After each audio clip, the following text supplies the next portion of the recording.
প্রতিদিন ফেরেশতা বলে আল্লাহ অনুমতি দেন না, কি করবে? আনতুহলিকা ইবনা আদম, আমি এদেরকে সাইজ করে দেব। আল্লাহ জিজ্ঞেস করে কেন? ইয়াকুল রিজকাকা ওয়া ইয়াসিক, রিজিক আপনার খায়, আপনার নাফরমানি করে। ইয়াতাকাল্লাম বিলিসানিকা ওয়া ইয়াসিক, বাক শক্তি আপনার, নাফরমানি আপনার। ইয়াসমাউ বিউযুনিকা ওয়া ইয়াসিক, শ্রবণ শক্তি আপনার, নাফরমানি আপনার। ইয়ানজুরু বিআইনিকা ওয়া ইয়াসিক, দৃষ্টি শক্তি আপনার, নাফরমানি আপনার। ইউমাইয়িজ বিআকলিকা ওয়া ইয়াসিক, আপনার দেওয়া ব্রেন দিয়া ভালো মন্দ বোঝে, নাফরমানি আপনার। ইয়াতাফাক্কার বিকলবিকা ওয়া ইয়াসিক, আপনার দেওয়া দিল দিয়া চিন্তার বোঝা উঠায় আর নাফরমানি করে আপনার। ইয়াকতিসু বিয়াদিকা ওয়া ইয়াসিক, আপনার দেওয়া হাত দিয়া কর্ম করে আর আপনার নাফরমানি করে। ইয়ামশি বিরিজলিকা ওয়া ইয়াসিক, আপনার দেওয়া পাও দিয়া চলে আর আপনার নাফরমানি করে। কানা সাগীরা ফাকাব্বারতা, ওই ছোট ছিল আপনি তো বড় করলেন। কানা যায়ীফা ফাকাওয়াইতা, ও দুর্বল ছিল আপনি তো শক্তিশালী সুঠামত্ব দিলেন। কানা জাহিলা, ও মারপাটের থেকে অজ্ঞ আসছিল। ফাআল্লামতা, আপনি তো ওকে স্বয়ং সম্পূর্ণ করলেন, তারপরও আপনার নাফরমানি। কানা মিসকিনা ফাআগনাইতা, ও মার পেটের থেকে নিশ্চয় আসছিল, স্বয়ং সম্পূর্ণ তো আপনি করলেন, তারপরও আপনার নাফরমানি। ইলা মাতা আসবির, আমরা কতদিন সহ্য করব? হায়, আপনার দলের বিরুদ্ধে কেউ বললে আপনার পায়ের রক্ত মাথায় ওঠে, ঠিক না?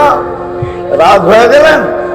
বুঝানোর জন্য বলতেছি, আপনার নেতার বিরুদ্ধে বললে পায়ের রক্ত মাথায় উঠা যায়, দলের বিরুদ্ধে বললে আপনি পায়ের রক্ত মাথায় উঠা যায়।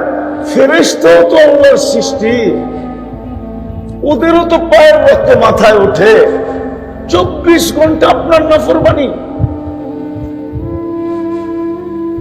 এক যুবকও তো বলতে পারবে না যে আমি ডেলি মনের থেকে একবার আল্লাহ বইলা সকালে চিৎকার দেই একবার, সন্ধ্যায় চিৎকার দেই একবার। বলো কোন যুবক যে আমি মনের থেকে সকালে একবার আল্লাহ বইলা চিৎকার দেই, আল্লাহ বলে একটা চিৎকার দিলাম, বিকালে একটা চিৎকার দিলাম? একজনও তো নাই। ফেরেশতা বলে কেন 24 ঘন্টা আপনার নাফরমানি করবে, কেন বানাবেন? কিন্তু আল্লাহ আমাদেরকে যখন বানায় ফেলছেন, তো ফেরেশতাদের একটা অনুরোধ ছিল, ফাজআল্লাহুমুদ দুনিয়া, এদেরকে দুনিয়া দিয়া দেন। তারপর ফেরেশতাদের দ্বিতীয় আবেদন ছিল ওয়াজআলনাল আখিরা, আমাদেরকে আখিরাত দিয়া দেন। আল্লাহ মুস্কি মুস্কি হাসতেছিলেন আর জবাব দিতেছিলেন। আল্লাহর জবাবটা ভালো মতো শুনেন। আল্লাহ জবাব দিতেছিলেন, আউফাদ্দিলুকুম আলা মান খালাকতু বিয়াদিয়া, আমি তোমাদেরকে শ্রেষ্ঠত্ব দিব ওদের উপরে যাদেরকে আমি দস্তে কুদরত দিয়ে তৈরি করছি। ওয়াকাদ খালাকতুকুম বিআমরি, তোমাদেরকে তো আমি শুধু হুকুম দিয়ে তৈরি করছি। হাতের জিনিসের উপরে হুকুমের জিনিসকে আমি শ্রেষ্ঠত্ব দেই, তো দেই কি করে? ফেরেশতা বলছে আল্লাহ আপনার সিদ্ধান্ত। আল্লাহ প্রতি উত্তরে বলছে জাআলতু লাহুমুদ দুনিয়া ওয়াল আখিরা, আমি মানুষকে দুনিয়াও দিলাম আখিরাতও দিলাম। ফেরেশতাদের চিৎকার বাহির হয়ে গেছে, আমরা কি করব? পরেরটা শুনেন, মজা লাগবে। আল্লাহ বলে আনতুম তাবউন লাহুম, তোমরা মানুষের অধীন সেবা করবে, সেবা। আজকে 24 ঘন্টা আমাদেরকে সেবা করে।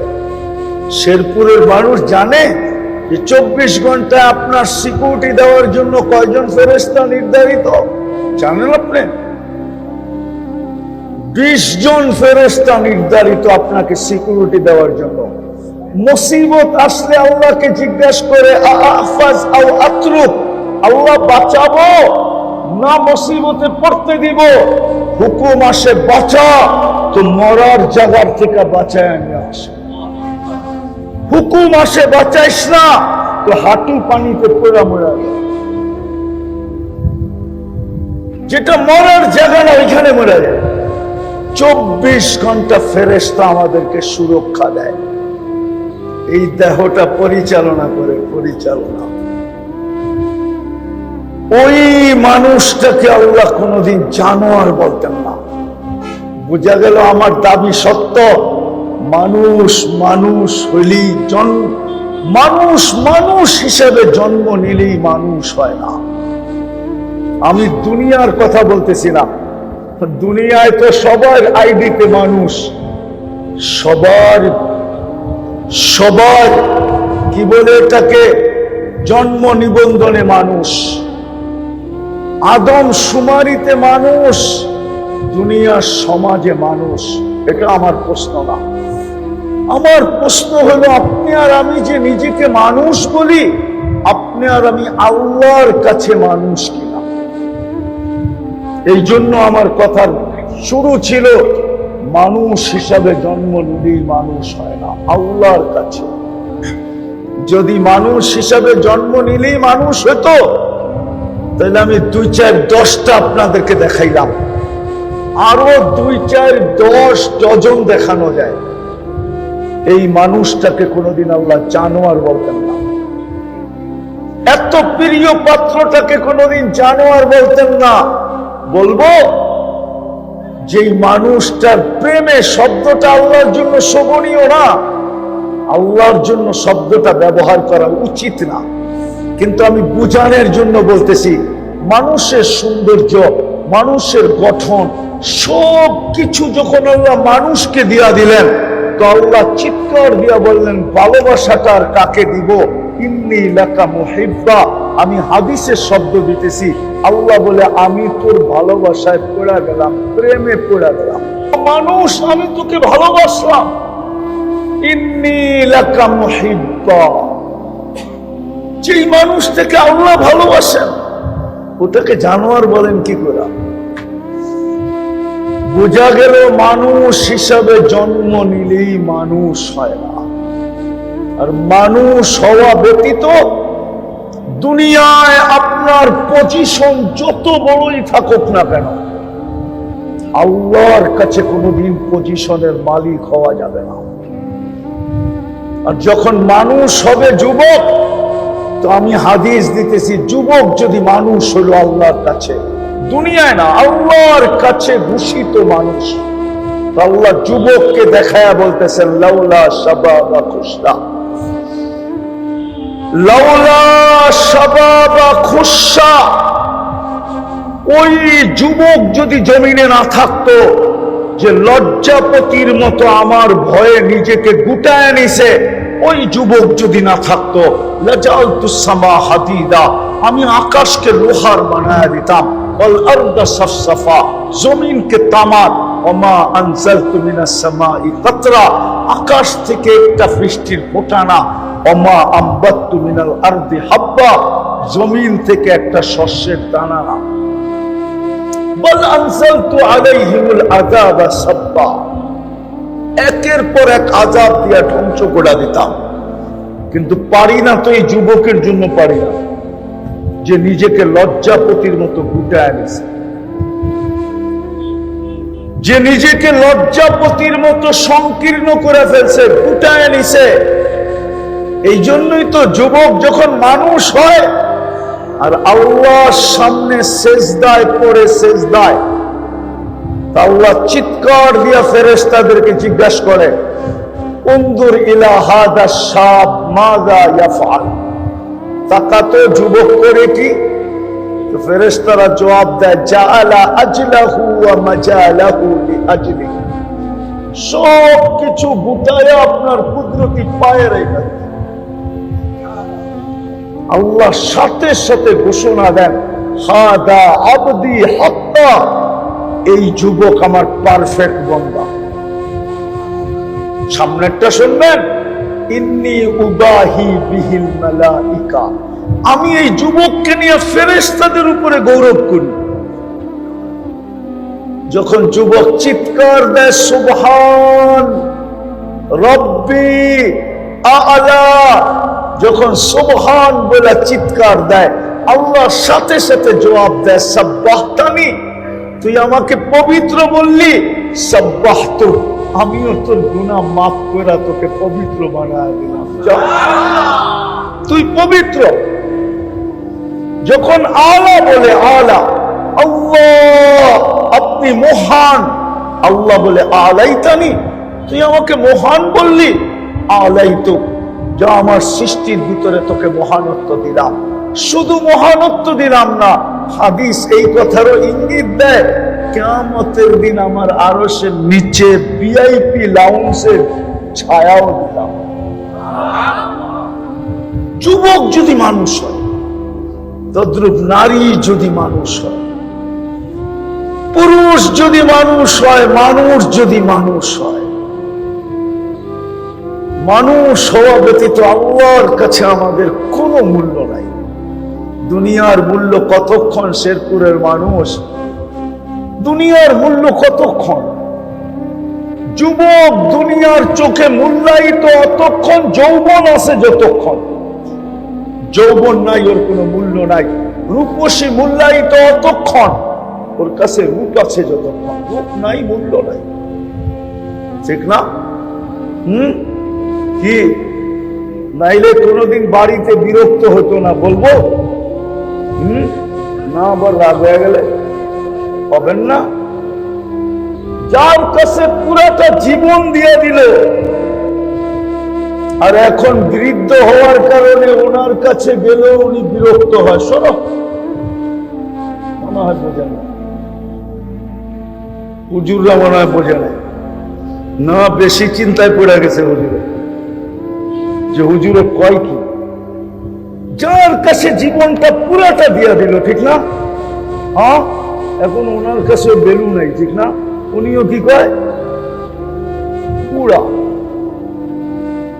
উনিও বিরক্তি বোধ করে।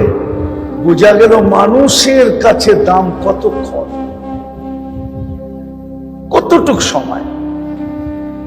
যুবকের কাছে যৌবন আছে তো দাম আছে, যৌবন নাই, প্রথম রাত্রে ভাইগা চলে যাবে। মনে হয় শেরপুরে যায় না, ঠিক না? প্রথম রাত্রেই উইকেট পড়ে যাবে, প্রথম রাত্রে উইকেট শেষ, বোঝেই নাই মনে হয়, ঠিক না?